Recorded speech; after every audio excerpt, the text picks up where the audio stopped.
Test one, two, test one, two.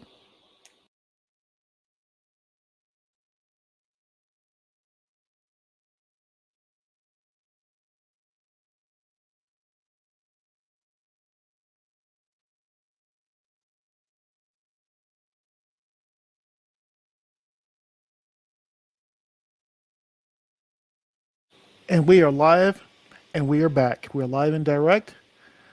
Good evening and good morning, wherever you may be in the world. We're about 5 minutes before it is officially Memorial Day, as you can see on the banner. It's Memorial Day today, and it's already Memorial Day on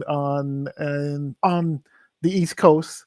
So happy Memorial Day to families of fallen veterans and all veterans for that matter. And I wanted to do a show, and I was trying to build a show. I haven't done a show in quite some time, so let me step back. Um, Mike B back again, Swancentric Talks live. Um, Minus my AI assistant, I had Pi queued up. I have to call her Pi now. I can't call her Victoria anymore because of the algorithm. But I decided to just wing it today. I haven't done a show in quite some time. I've been working a lot, and let me see if I can. I'm going to bring some notes up here. I should have had those notes ready to go, but I've been working a lot, and I work at a local university, and we had commencement ceremonies. So I was working those commencement ceremonies, and so just kind of tied up with that. Summer's in full swing, so hopefully I can do more of these podcast. I really want to do more podcasting. Let me cut over here to my video. You like my glasses?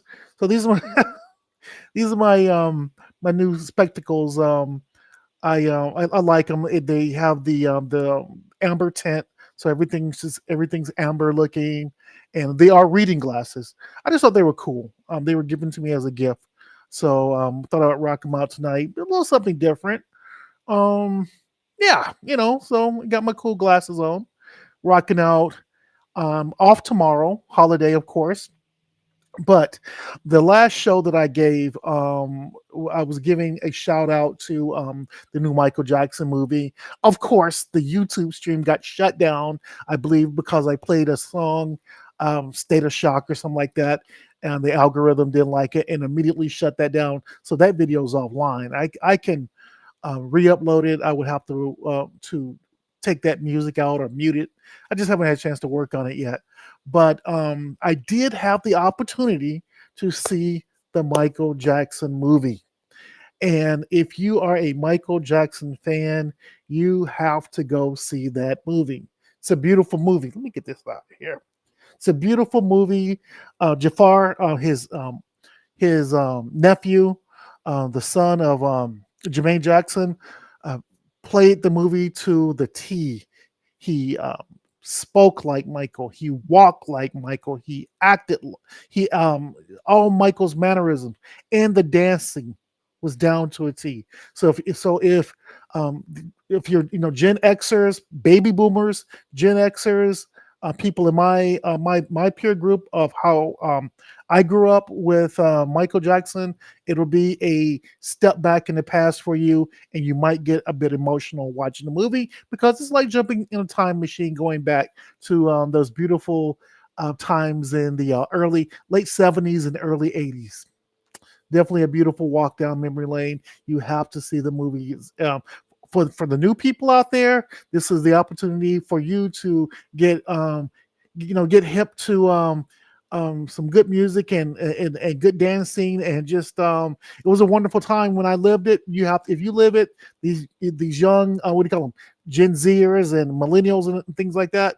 If you want to really appreciate how things were as far as music and all that, not to knock your music, but to step into a bit of the past to see how us Gen Xers and baby boomers were rocking out in the '70s and '80s. Go definitely check out the Michael movie. It's a beautiful movie.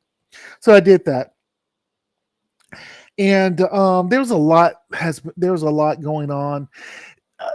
Some of the things that I want to talk about, I don't want to be repetitive. I don't want to be redundant like everyone else. So um, there are things that are happening all the time. There are things that are happening every moment, every second of the day, especially with President Trump. And frankly, I have to be totally honest with you, just how things are going with this situation in Iran and things like that in the Middle East, and there's so much back and forth, so much inconsistency, so much fake news. I I would probably say about 80% of the news that's currently in the media is all fake. It's not really what's going on. So you don't really know what to watch anymore. So and if you go on YouTube or go on X or any of these other social media platforms, they're all saying the same thing. So that's one reason why I haven't really gone full speed ahead with any updated um, podcasting, because I want to talk about things that are not necessarily mainstream, but important. And but that takes a bit of it takes research, dedication, and time. And I've got to try to find a good balance to for that in order to keep this machine going. But I do want to talk about a couple of things. I want to just give a shout out because it is officially Memorial Day here in California. So Memorial Day, and I did this at Veterans Day last year, but I wanted to give a shout out to my pops. Passed away in 2021, and he was a uh, diehard to the core military man, and he wore his um, army um, clothing all the time in his civilian life. I mean, he had t-shirts and things like that, hats. So he was a very proud soldier. I remember as a kid growing up, he would go to the army base and bring us back t-shirts, airborne that said it was so cool. These t-shirts were airborne, death from above t-shirts. And those was a real treat. And you know, my dad, he was a big supporter of the military. I remember when I came home in the Navy wearing the same uniform, and I was still a teenager. I think I was about 18 years old, and he took me down. I think I received back in those days there were no direct deposits. The military would cut checks for us, give us checks, and I remember somehow I got my no, I needed to get paid. So we got paid on the 1st and 15th. And believe it or not, there was no direct deposit at that time, but you could go to any military installation to get paid, which was really cool. So, of course, I was stationed in San Diego and I was in Alabama and I needed to get paid. The nearest army base, which was there was no naval bases in Alabama, but there are plenty of um, um, Army and a couple of Air Force bases in Alabama. And I remember like it was yesterday. My dad and I drove about 60 or 70 miles to a little small town called Anniston, Alabama, to an army base, Fort McClellan Army base. I don't know if they're still there or not, but he took me to the military base. I was able to get on the base and I received my paycheck. So he drove me a long way just so I could get that $302 um, paycheck. But he did that for me. Thank you, Pops. So he took care of me in that fashion.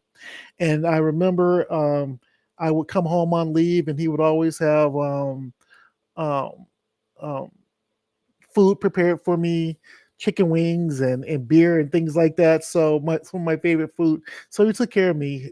So shout out to my pops on Memorial Day, and just wanted to just say that.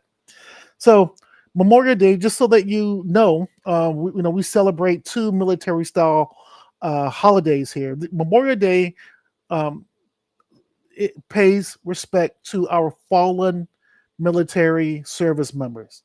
A Veterans Day, which is different, actually pays respect to both living and past service members. So Veterans Day honors the living and dead, where Memorial Day specifically honors the dead.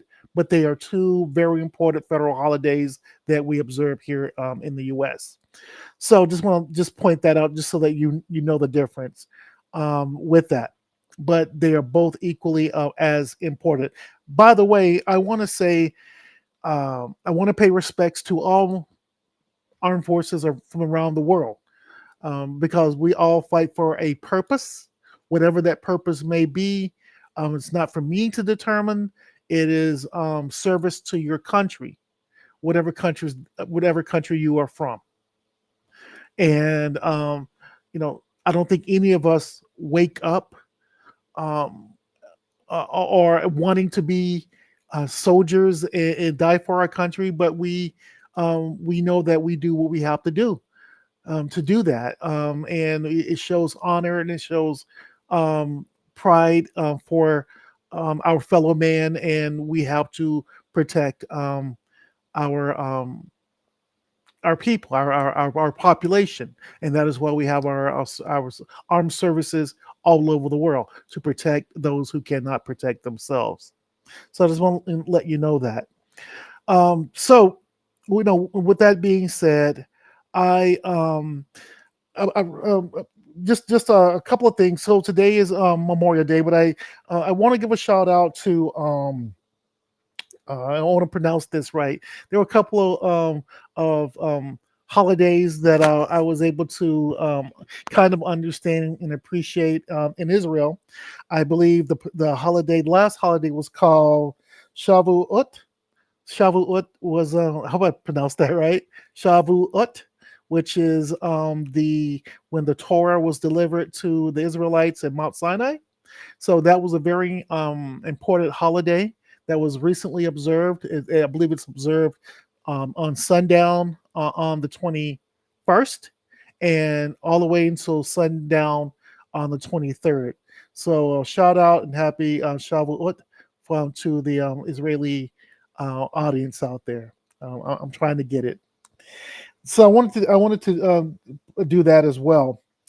Um, Also, with that being said, they another hot topic. But before I jump on this hot topic, recently a very influential person that recently passed, and that was Mr. Ted Turner.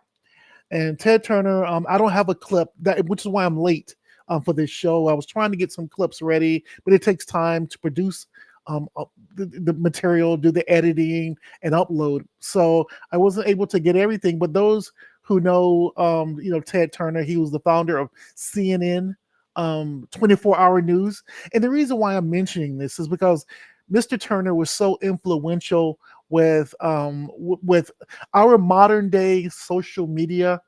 um, I believe that he was the I would say the godfather of having media be a 24-hour thing. I mean, right now I'm on a social media platform talking about news or talking about the topics I'm talking about. But Ted Turner also had a vision of having news um, go forth as a communications type of delivery platform 24 hours a day. When I was a kid growing up, news turned off at 10 o'clock p.m. There was 10 o'clock, maybe 10:30, and then your television went off. There was snow, so there was no 24-hour television until CNN and the cable networks became a thing. Saying that was the whole 24-hour news network. So shout out to Ted Turner. He passed on May 6th. The reason why I mentioned Ted Turner because probably about 8 years ago, he gave because he's been retired for many years, and he was suffering from a form of dementia, and he gave a news interview that I found to be very inspiring to me. It was a very inspiring news interview because it relates to it relates to um, how I feel as a past military service member, and basically giving your life for your country, hence Memorial Day. So I wanted to tie in, wanted to pay respects to Ted Turner, but I also want to tie this into and give it a Memorial Day theme.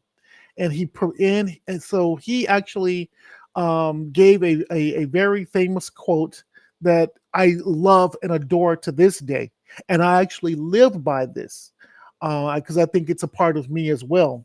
And it was a famous quote, I believe, from 1842 by a poet by the name of Thomas Barrington Macaulay, and it was about the downfall of Rome, and it was called Horatius at the Bridge. Very famous poem. It was about a warrior giving his life for his country and being basically the last man standing.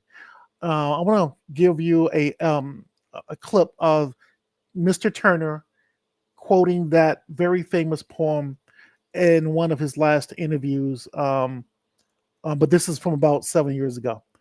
So let me play that clip for you. Even as he struggles with the symptoms of Lewy body dementia, Ted Turner continues to engage great challenges, threats to the environment, nuclear war, echoes perhaps of a poem he memorized as a classics major at Brown University, recalling an ancient hero confronting insurmountable odds. Then stepped forward Horatius, the captain of the gate. He said, "To every man of woman born, death cometh soon or late. And how can man die better than facing fearful odds for the ashes of his fathers and the temples of his gods? Hew down the bridge, Sir Counsel, with all the speed ye may. I, with but two beside me, will hold the foe in play. On yon narrow span 1,000 might well be stopped by 3. Now who will stand on either hand and guard the bridge with me?" That was Horatius at the bridge. And that, on the eve of his 80th birthday, is Ted Turner. So I really wanted to share that with you. I was so inspired by hearing that from Mr. Turner many years ago, and it was in the back of my mind, and I wanted to share that with you because I love the poem.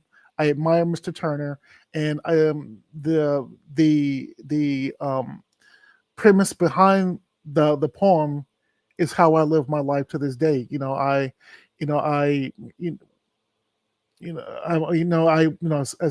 as a service member, but as a person who lives their life with purpose of some sort of purpose, in I would say in defense of those who cannot defend themselves.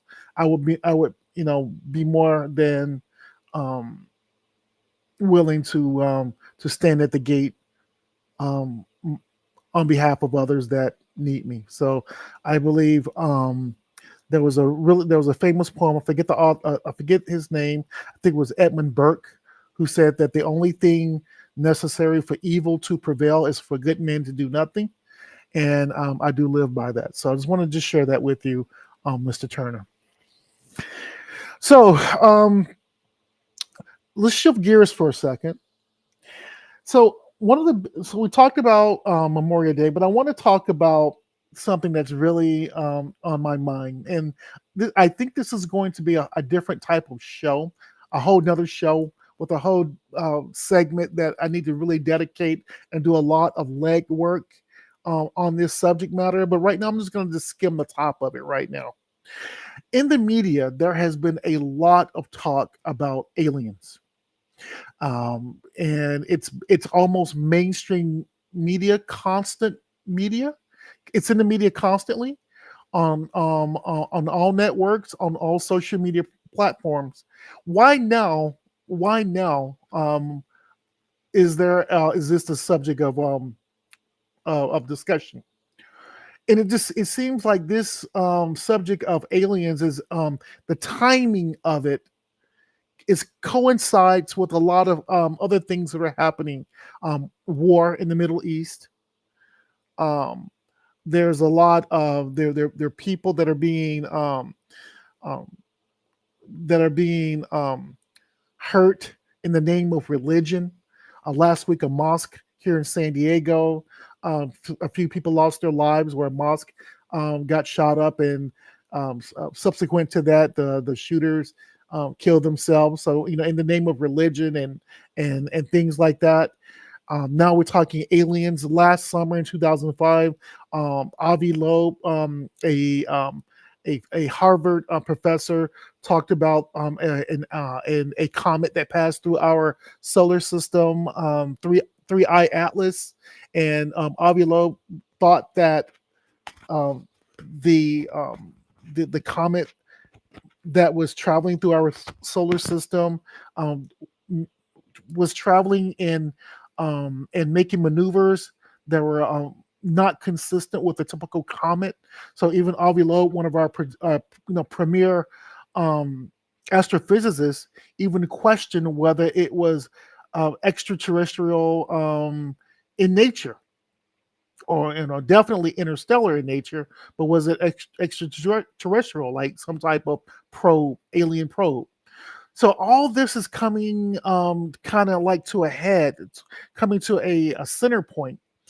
And I have a theory, and my theory is we're at the cusp of a merger of science and religion, where we may see some activity. We may see something that is that the media will describe as alien, um, but some may describe it as um, spiritual, or divine intervention, maybe the return of the Messiah, or maybe there's a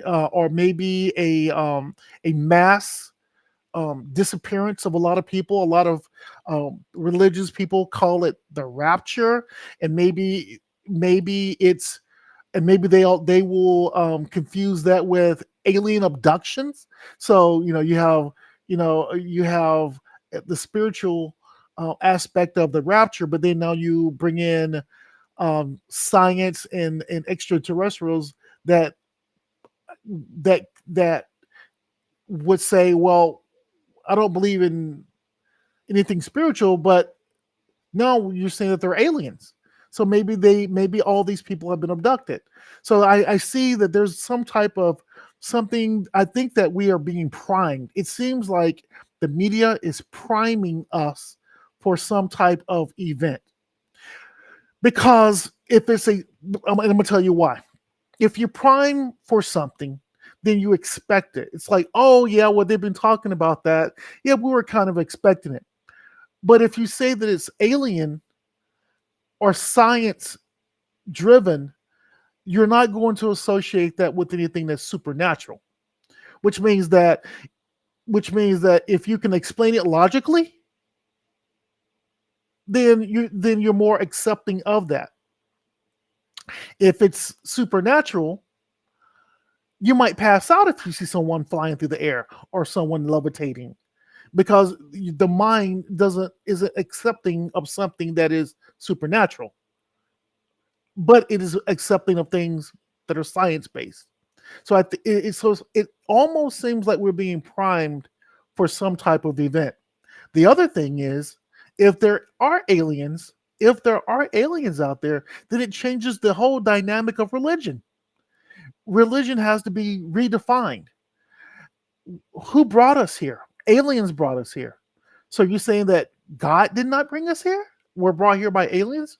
So the question of religion comes into play on all levels. So there are many factors involved here. And but it seems like we're being primed for some type of event. I just feel that way. This is a whole different show. I mean, there's so much to put together in something like this.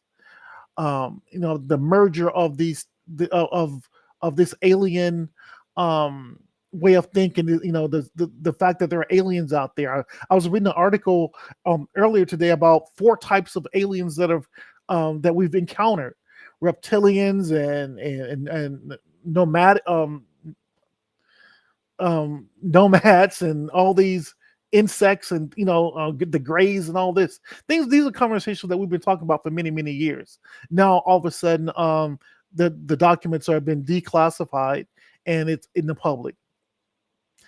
Something about it is just not right, but I think that we're going to get more information as time goes on. So stay tuned for a whole different show that I'm going to put on regarding that. The next thing I want to talk about, which is kind of in that same realm, and it's all over social media, and I have to talk about it. I have to talk about this because it is like the weirdest thing I've ever seen in recent years, and that is the subject of this guy, this admiral, ex-soldier, ex-SEAL, giving an interview, looking like he's wearing a mask. It's all over social media.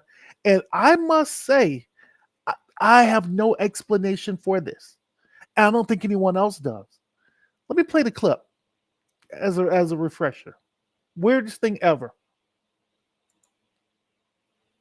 I think the general is exactly right about the point he makes. And also, Iran has a... I'm going to pause it right here. And I don't know if you can see me, but the gentleman in the middle, if you look down towards his shirt, right above the black shirt, there seems to be a flap. And that flap is clearly visible. And it looks like the flap has 2 little tags on the side that's very suspicious looking. It looks like a mask. If you look at his face, it looks unreal. Now I didn't have the opportunity to bring in any comparison, but I've seen his face, and it's not this smooth. This is a very smooth face, and his actual pictures are not this smooth. If you look at his eyes, he really doesn't blink that much, and he says a couple of things at the very end that I'm going to point out. Let's continue to play this. This is the weirdest thing ever. Talk about aliens. This is alien. Well, they've reconfigured a number of things, I am certain. What do you think the next best move is today? Well, I agree with the general completely, with one caveat. Patience may be a little short of the real I don't think he blinks his eyes that much. Has time on I don't think he blinks his eyes much either. His hands. He controls the narrative, he controls the strike capabilities, and he knows that look at the flap. The flap is literally moving as he's talking. Narrative, he controls the strike capabilities, and he knows that it looks like a second mouth. It really does. He's set with the blockade has had short-term and long-term effects on the regime and the people of Iran. So he's been very astute in leveraging that time. And so I don't see it as negotiations. It really is capitulation. The president's made it very clear, you will not. This guy looks very unreal. He really does. Have a nuclear weapon. You will not have the material. Surrender that, and you will ensure that the Straits of Hormuz are open. Okay, look how he pronounces the Strait of Hormuz. It's like he slurred that. Listen to this. Will ensure that the Straits of Hormuz are. Straits of Hormuz. What is that? Will ensure that the Straits of Hormuz are open to free commerce, that you have no claims for surcharge or approving. Those 2 things are irreversibly. He said irreversibly. Irreversible? Irreversible? He said irreversibly. Let's play that back. Those 2 things are irreversibly, and the irreversibly. Tell me if I'm right or wrong. That doesn't sound right. Those 2 things are irreversibly, and the president knows he's in the position to demand those. I don't know what to say about this. This is how can that what can that be? How can this be something other than a mask? I This is the weirdest thing ever, and it's all over social media. I don't think anyone on social media agrees that it's not a mask, but it looks totally fake. He looks totally alien, and this is like the weirdest thing ever. Talk about aliens. So I really wanted to share that with you. That is the weirdest news clip that I've seen in a long time. So with that being said, we talked about a few things, um, and I wanted to share that there's a lot going on. There's so much other material content that's happening, and that I just don't have time to really do a super super super deep dive into. But I'm going to at some point. I really want to talk about this whole um, UFO situation a little bit more, and it is it's just very strange that um, on May 8th and May 22nd that these documents were released, but I hear that this is not even skimming the top of what's actually out there. They're only giving us what they think that we can handle. So stay tuned for more to come with that. So, with this being said, I'm going to log off and again shout out to our families, our fallen soldiers, our fallen heroes, and I look forward to presenting you with more new, refreshing, eduta- edutainment type content in the very, very near future. I'm looking forward to a beautiful day off. Maybe I'll go to Palm Springs. Have a good night, and I'll see you next time.